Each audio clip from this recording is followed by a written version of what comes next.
Ever notice that the recycling rules change from time to time? Well, here's a new one. They want you to keep the cap on a plastic bottle like this water bottle so that it stays three-dimensional.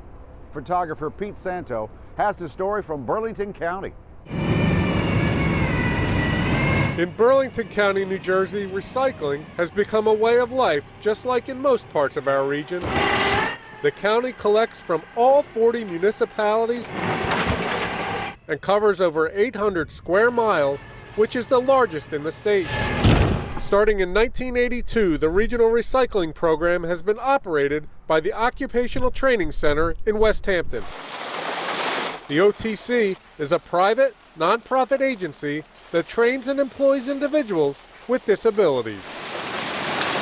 We dispatch approximately 27 trucks a day who go throughout the county picking up materials curbside from residents as well as multifamily homes, bringing that material back here, and we process that material. The plant workers sort and separate the nearly 350,000 pounds of material that come into the facility every day. What our workers primarily do is they make sure that things that aren't supposed to be in the recyclables are removed. Things such as cords, big steels, things that might be a hazard to the equipment. These giant machines process everything into different commodities: cardboard, mixed paper, and containers by type, which would be your plastic, aluminum, or glass bottles and cans. The system works primarily by size reduction. So the first thing that gets removed from the stream is cardboard because it's the largest material. Then the rest of the material gets separated according to its dimension. If it's two-dimensional like paper, it gets separated on one stream. If it's three-dimensional like a container, it gets separated onto another stream. Of the 350,000 pounds of material that come in each day, 40,000 pounds of it are material that shouldn't actually be recycled. We find some pretty crazy items that come through the line, this sword being one of them. Rachel Barton, who is the county's Assistant Recycling District Coordinator, says there's a reason why residents should only put proper items into the big blue recycling bucket. Just last year in the county, residents saved $3.4 million in landfill tipping fees by recycling about 40,000 tons. In 2014, single stream collection started, which is where you can put most recycled items into one lone recycle container. While this makes it more convenient for residents, it also can be rather confusing, and thus the county puts out a pamphlet that updates what can and can't be put in the recycling. It's very important for residents to actually read that because that's how they know what goes into their curbside recycling container.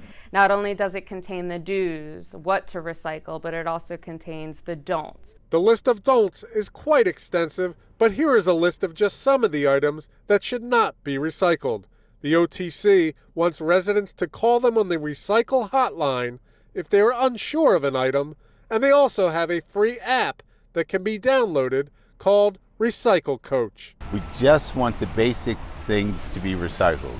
Your bottles and cans from your household, make sure that they're empty. Any papers that you have, cardboard, cereal boxes, newspaper, magazines, junk mail. If it's a questionable item, when in doubt, today we say throw it out. Throw it out in the regular trash. Throw it out in the regular trash. Nothing flat. So if it's not a three-dimensional bottle or food container that is a number 1, number 2, or number 5, we don't want it. When the material reaches the end of the plant, it is baled and sent to different recycling markets. Each bale weighs 1,200 pounds.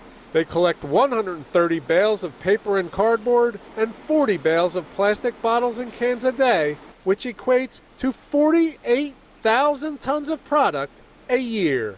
It is really important that people understand that the quality of what they're putting out is important to us at the end of the day. We sell each of those commodities. They all have a value in the marketplace and are all sustainable in terms of the recycling market. It's quite a process. Yes, it is. I'm still amazed after all these years when you come in and you see the pile of mixed material at the beginning of the facility, and then you go to the end of the facility where everything gets baled into its separate commodities. It's pretty amazing to see how that gets done.